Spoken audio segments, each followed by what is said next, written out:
Dostlar, bugün hepsini elemeyeceğim. Yani boş bir video seçeceğim. Boş da değil aslında. Size bir sualım var. Yani bundan sonraki videolarda Türkçe mi danışayım ya da facecam'lı video gelsin. Yani yüzümü gösterip mesela adamlar trollediğim, sonra yüzümü gösterip TikTok videolarına falan baktığım videolar gelsin mi? Bunu yorumlara yazın. Az izlenerik bilmem ama yani hiç olmazsa yorum eləyin görək yani izleyip edeyim yoksa eləmeyeyim. Mesela adamlar trolleyip gece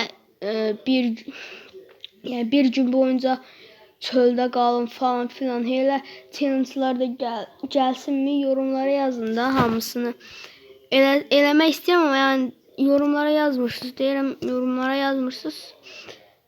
Yorumlara yazmışsınız, hem sevinirim hem de yani sevinirim, açıkçası çok geçen olar.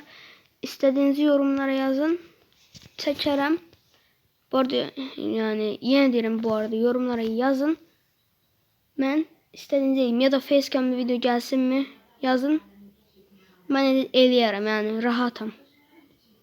Ama biraz videolar, hele videolar facecam'lı falan videolar gelende özümden utanabilirim. Yani onu diyeyim. Mesela spor videosu, evde boş duranda spor zat eləyirəm. Hele videolarda çekebilirim. Yorumlara yazın.